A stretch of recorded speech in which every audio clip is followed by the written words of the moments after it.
El tema propuesto es incorporación de personas jurídicas al proceso penal. Tengo entendido que me dirijo no solamente a abogados, también a estudiantes y quizá a empresarios o personas con negocio que quieren saber un poco de la relación que existe entre las personas jurídicas y el proceso penal. Por ello, en algunas oportunidades voy a usar términos bastante comunes y les expreso la disculpa del caso a las personas que tienen estudios en derecho y seguramente les va a parecer términos bastante sencillos, pero la idea es que todos nos podamos entender y la idea es comprender el tema. Por eso el objetivo que se busca en esta ya tarde-noche. Existen en el derecho sistemas jurídicos, ¿no? Y en base a estos sistemas jurídicos es que las legislaciones emiten las leyes. Existe un sistema jurídico del Civil Law, del Common Law. Nosotros somos herederos del primer sistema jurídico, somos de la tradición jurídica europeo continental, y en esto, y en este sistema jurídico, tenemos que admitir que recogemos del Common Law eh, las experiencias en cuanto a la regulación del tema que se ha propuesto el día de hoy. No es muy común hablar de que una persona jurídica se ve involucrada en un proceso penal, ¿no? Lo normal es de que una persona natural, un agente que comete o que realiza una conducta que está sancionada penalmente, un hurto, un homicidio, etcétera. Es lo común, la persona natural, todos los que estamos aquí presentes. Pero no es común o no es tan común, al menos en nuestro país, que una persona jurídica se vea involucrada en un proceso penal. Existen tres tipos de consecuencias jurídicas en las cuales una persona jurídica puede estar involucrada dentro de un proceso penal. Las consecuencias accesorias, la reparación civil y la sanción penal. Ya conversaré con los organizadores de este evento académico porque es necesario abarcar en tres momentos los temas antes indicados. Es decir, el día de hoy solamente voy a abarcar lo que es las consecuencias accesorias, pero necesariamente es importante abarcar todas las consecuencias jurídicas. Por razones de tiempo no se va a poder, pero es un compromiso, al menos de mi parte, para poder coordinar con, reitero, con los organizadores de este evento académico para desarrollar estos tres temas, ¿no? Consecuencias jurídicas en las cuales las personas jurídicas se pueden ver envueltas, ¿no? O dentro de un proceso penal. Repito, sanciones penales, consecuencias accesorias y reparación civil, que son cosas totalmente diferentes. Brevemente, estas consecuencias jurídicas, eh, estos tres tipos de consecuencias jurídicas en las cuales una persona jurídica puede estar dentro de un proceso penal, tienen base normativa, tienen base legal. Las sanciones penales, por ejemplo, acá tengo la ley en la mano, la ley 30.424, publicada el 21 de abril del 2016, ley que regula la responsabilidad administrativa de las personas jurídicas por el delito de cohecho activo transnacional, que ha sido modificada esta ley por la ley 31.740. Esta ley, la ley 30.424, también tiene el decreto supremo, su decreto supremo, el 002-2019, en la cual está el reglamento. Esta es la base legal de la consecuencia jurídica sanción penal a las personas. Las consecuencias jurídicas, las que vamos a desarrollar ahora, las ubicamos en los artículos 102 al 105A del Código Penal y la reparación civil en el artículo 92 al 101 del Código Penal y en los artículos 11 al 15 y del 111 al 113 del Código Procesal Penal. Entonces, sí existe base normativa de las consecuencias jurídicas. Tengamos presente este esquema para poder ubicarnos, por favor, ¿no? Consecuencias jurídicas son tres: sanción penal, consecuencia accesoria, reparación civil. Estos tres temas los vamos a abarcar en distintos momentos. El día de hoy vamos a trabajar con las consecuencias accesorias. ¿Por qué incorporamos a las personas jurídicas al proceso penal? Para aplicarles una consecuencia accesoria. Y eso es lo que vamos a desarrollar el día de hoy. Vamos a reflexionar algunas ideas. Como lo dije al inicio, entiendo que hay personas no solamente que conocen de derecho, sino también personas con negocio o empresarios que no manejan a veces términos técnicos jurídicos y es importante tenerlo claro, ¿no? Entonces, en relación a una persona natural, somos todos los que estamos aquí presentes, a diferencia de una persona jurídica que son entes en los cuales son creados por las personas naturales. Delito, básicamente lo conocemos como una acción típica, antijurídica y culpable. El proceso penal. Y aquí sí me detengo un poco porque lo que voy a decir nos va a servir para poder comprender el caso práctico que voy a indicar al final de mi intervención, ¿ya? El proceso penal común en nuestro país tiene las siguientes etapas: investigación preparatoria, etapa intermedia, juicio oral. Algunos autores hablan de etapa impugnatoria, otros de etapa de ejecución. Nos quedamos con la etapa de investigación preparatoria, etapa intermedia y juicio oral. En la etapa de investigación preparatoria existen dos subfases: diligencias preliminares e investigación propiamente dicha.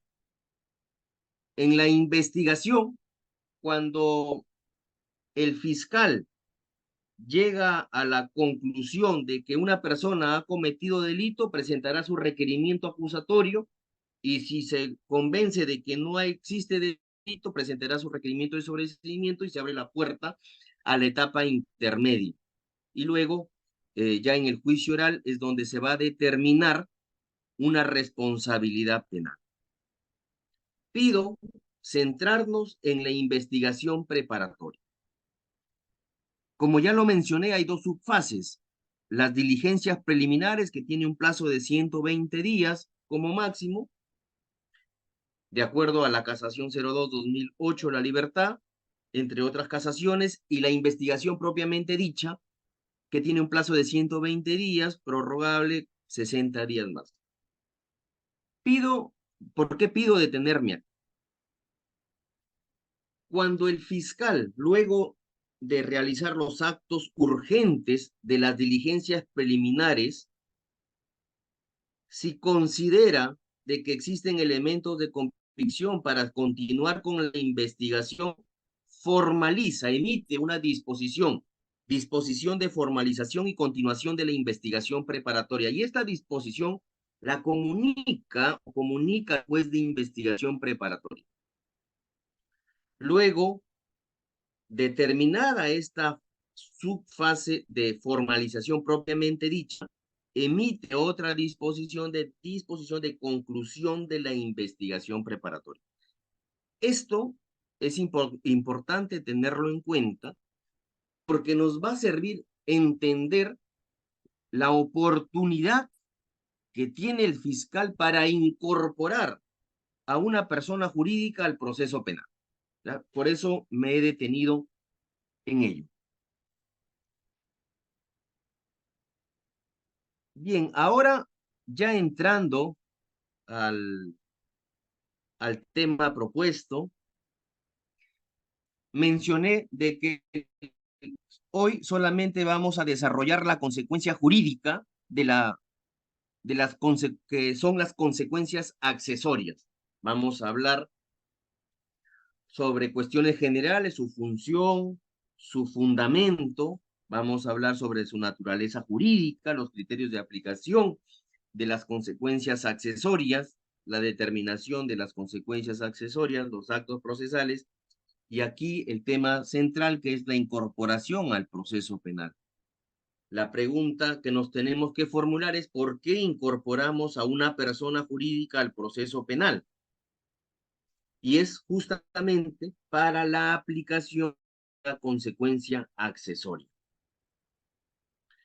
Hay que tener presente, señores, de que la sanción penal, que es una consecuencia jurídica también en la cual puede estar envuelta una persona jurídica, ya mencioné la fecha de publicación, que es el 21 de abril del 2016. Esto significa que la sanción penal ha sido posterior a la consecuencia accesoria que ya viene recogida con el Código Penal, que es de 1991. ¿Y por qué es importante o por qué el legislador consideró regular una consecuencia accesoria?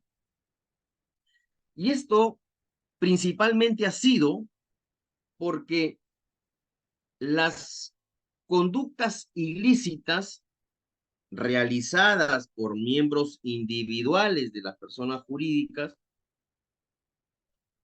venían utilizando a la persona jurídica para continuar con sus ilícitos. Como la persona jurídica no recibía ningún tipo de o no existía ninguna consecuencia jurídica, entonces, para evitar eh, la continuación del peligro de la organización de la persona jurídica, es que las consecuencias accesorias son muy importantes. Y su función, como lo pueden ver en la lámina que se muestra, es mitigar el peligro. Esa es la función de la consecuencia accesoria.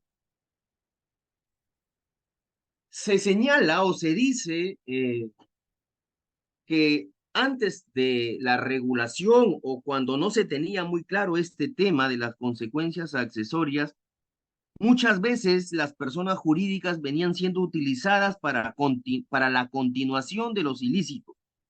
Incluso se hablaba de un director de banquillo, es decir, se creaban personas jurídicas de fachada para continuar, reitero, con los ilícitos legales. Entonces, como primer punto que quiero que se lleven es que la función asignada a a las consecuencias accesorias es mitigar la peligrosidad de la estructura organizativa de una entidad colectiva, que en otras palabras es evitar la comisión de nuevos delitos. ¿Ya? Lo que busca o lo que se busca con la consecuencia accesoria es prevenir los futuros delitos de sus miembros individuales. Y ojo con esto y ya adelante. Aquí es el que comete el delito es la persona individual, es la persona natural que utiliza a la persona jurídica para continuar con los ilícitos. ¿Ya? Ojo con eso. Porque, como seguramente, y estoy convencido de ello, vamos a tener otra reunión que ya no vamos a hablar ya de esta consecuencia jurídica, sino va a haber un tema de reparación civil y sobre todo la sanción penal, que es la ley 30.424, y ahí vamos a poder diferenciar, ¿no? Porque con la sanción penal, aquí, de manera analógica, se investiga a una persona jurídica como si fuera una persona natural. Y esto no es tan sencillo en realidad llevarlo a la práctica. Y es por eso que he considerado estos tres momentos para luego ya de manera global poder o continuar reflexionando sobre ello. Ahora,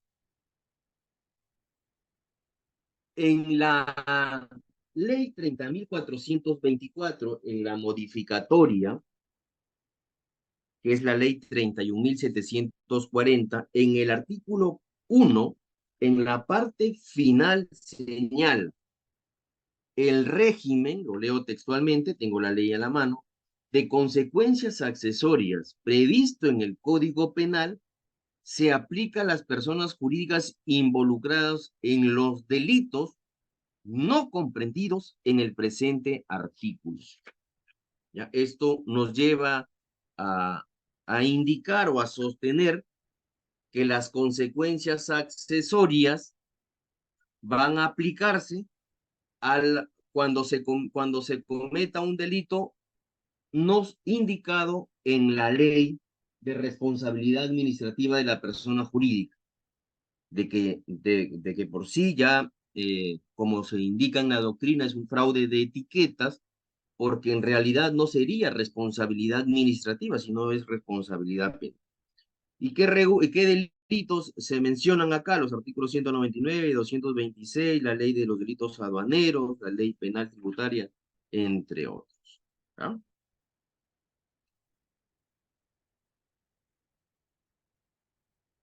Ahora, sobre el fundamento, ya hemos indicado, y es importante repetirlo, la función ya ha quedado claro, ¿no? ¿Por qué la consecuencia accesoria? ¿Cuál es la función? Mitigar el peligro. Ojo con eso, mitigar el peligro de la organización de la persona jurídica, ¿ya? Cuyos delitos son cometidos por los representantes o los administradores. Queda eso. Ahora, en relación al fundamento, la peligrosidad objetiva de la organización de una persona jurídica penalmente inimputable. Aquí hay que considerar lo siguiente, que de esto se puede descomponer dos elementos esenciales. La primera es que se busca eh, con la utilización o con utilizar a la persona jurídica, lo que se busca es favorecer, ocultar, ¿ya? La comisión de futuros hechos delictivos. Ojo con eso. ¿Ya? Y es por eso el fundamento, la peligrosidad objetiva de la organización. Los dos elementos esenciales es, por un lado sería el favorecer o ocultar la comisión de futuros hechos delictivos y que la persona jurídica debe de carecer de imputabilidad penal, término que nos lleva a la ley, repito, 30.424, que son otras reglas que en otra oportunidad se va a trabajar. Solamente aquí adelantar algo de que las sanciones penales, toda sanción penal se guía por el principio de culpabilidad, a diferencia de las consecuencias jurídicas que se guían por el principio de proporcionalidad. Ahora, este tema en relación a la naturaleza jurídica,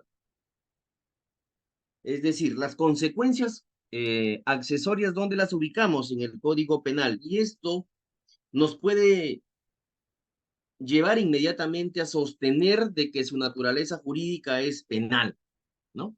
Esto podría llevarnos a ello. Sin embargo, como lo acabo de indicar, la consecuencia accesoria se guía por un principio de proporcionalidad. Y si esto es así, la naturaleza jurídica de la consecuencia accesoria sería administrativa, como una medida de prevención. Y esto lo podemos concluir si recurrimos al artículo 105A del Código Penal. ¿Qué se regula? Textualmente lo leo, artículo 105A del Código Penal. Las medidas contempladas en el artículo anterior son aplicadas de forma motivada por el juez en atención a los siguientes criterios de fundamentación y determinación según corresponde. Inciso 1. Prevenir la continuidad de la utilización de la persona jurídica en actividades delictivas. Aquí nos hablan ya de prevención. De aquí no puede, no, es por eso que se saca la conclusión de que la naturaleza jurídica de la consecuencia accesoria sería administrativa, como una medida de protección. Es más, se dice prevenir la continuidad de la utilización de la persona jurídica. ¿Qué significa esto? Que la persona jurídica no es la que comete el delito, porque si, y disculpen que lo repita, ¿no? Prevenir la continuidad de la utilización de la persona jurídica en actividades delictivas. A diferencia de lo que se establece en la ley 30.424, en donde la persona jurídica sí comete el delito. Y es por eso que les hablaba que en analogía se investiga a una persona jurídica como si fuera una persona natural. Entonces, con la consecuencia, con las consecuencias accesorias, descartemos que la persona jurídica no comete el delito, sino que es utilizada en actividades delictivas. ¿Ya?